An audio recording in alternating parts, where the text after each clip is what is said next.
Hello, good morning mga ka-Next Gen. So, andito po kami ngayon sa lugar.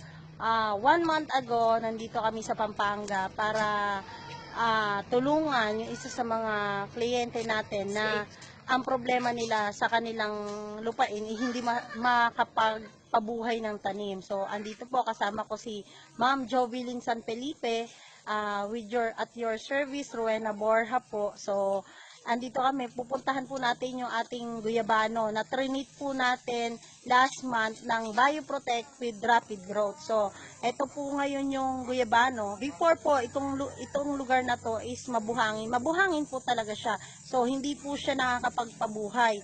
So, yun yung agony ng may-ari ng lupa. Kahit anong itanim niya, hindi raw siya nakakapagpabuhay ng tanim. Pero sa ngayon, kung makikita natin, meron na siyang mga nakatanim na mga talong, sile. So, yan na po yung kanyang tanim. So, titingnan po natin ang close-up view.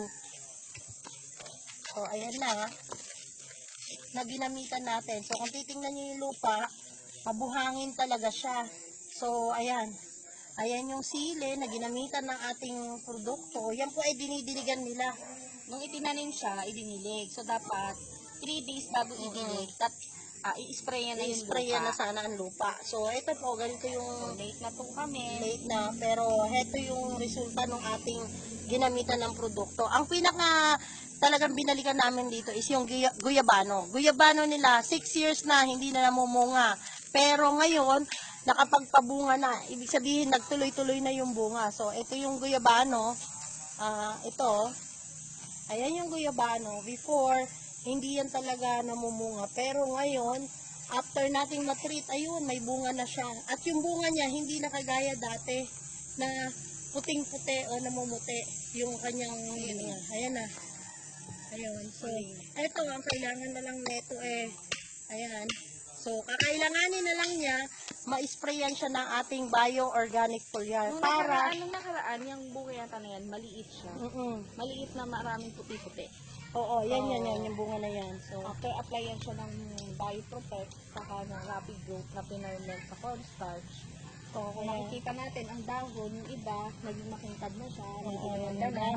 So, di ba nung nakaraan, hindi tayo makatayo dito? oo. Kasi puro siya Antique at saka maraming pero sa ngayon, meron pa rin siyang antique pero hindi na ganun karami. So, ang problema nitong ang guyabano na to, hindi nagtutuloy yung bunga, nalalagas. 6 years na walang bunga yan. So, ngayon meron na siyang bunga. At ang kagandahan nun, yung bunga niya, as in nagtuloy-tuloy na. Hindi na kagaya dati na ang bunga, maliit pa lang, hindi nagtutuloy or kinakain na ng amag.